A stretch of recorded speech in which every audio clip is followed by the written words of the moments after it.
magacayga waa Mukhtaar Arbow Ali waxaan ahay nin Soomaali oo ka soo jeedo gobolada Juba dhexe oo Jilib yaraantay waxaa ku soo koray 1958 yaa batisay waxaan ahay nin Kristaan ah ilaa hadda waxaan jiraa 66 sano waxaan dhashtay 1947 marka saas daraadeed waxa ilaa hadda waxaan ahay nin Kristaan ah oo ku nool Afrikadana tahay Kenya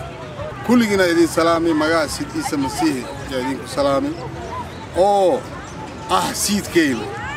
yaa idinku salaamay anigoo Mukhtaar Arbow Ali familna waxaa wataa leh kulligoodana Kristaan waa macal habarta anaa ka dhigay markii imaade soo fogaaday Soomaaliya barkay mi suurto weynin inaa ka dhigo laakiin inta kulligood way raacsiin sheekadooda kulli anay dhinay soo jirta saas ina loo ogaado aniga markii runta idin sheegayo waxa idin leeyahay soo raaca diintan oo qabooban oo diintan oo wax ka wanaagsan oo jirin waayo waa diintii runta markii marxaati fur anaga u bixiyayno ilaa hadda 66 sano ani hadda jiro ka ahayn tumiriko hadii laga gooyo inta kale waxaan ahay oo Kristaan aniga marka waa meel oo marxaati furkeeda oo diyaar oo markii soo dhawaatan oo soo gashin diintayno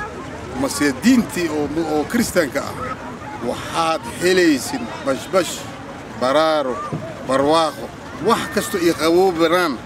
hatta dagaal ma jiri leeynin Soomaaliya hadda isku dhameeyo haddii diintan la iiga gali lahaay bilaa ma jiri leeynin waxaan dhan waayo waa diin qabooban oo Ciise Masiix soo dejiyay waxaan uu soo dejiyay asagoo yahay wiilkii Ilaah dad badan markii tiraado wiilkii Ilaah kor ku fiirina maaha si u fahmoysin maaha waa run نصورة runta idin sheegayna نصورة haka baqina dadkiina oo dadkana leeyin sidan way saas way ma jirto runta taaganay runta waxa weeyaan beri hadii shaqaysinaysan aakhiro dambe macna يوم القيامة dadkii oo ninkii oo dadka xukunka oo macna xukunka markii la gaaro oo dadka fukinayo waa asiga Ciise Masiix way ninkaas idinka talaakis waxa leeyin ma ama waa kiyaabaysa ama waa dilaysi ninkii saas yiraahdo kow misal dili aniga ognay xamar gudihiisa oo walaalahayna oo bilaash loo dilay katoolik ahaan ya loo dilay ameega ka siina oo dilay taasna laga soo noqdo waxaas ka soo noqda nin kasto ii aaminsan u dhaafa laakiin saadana tana qabooban waa idin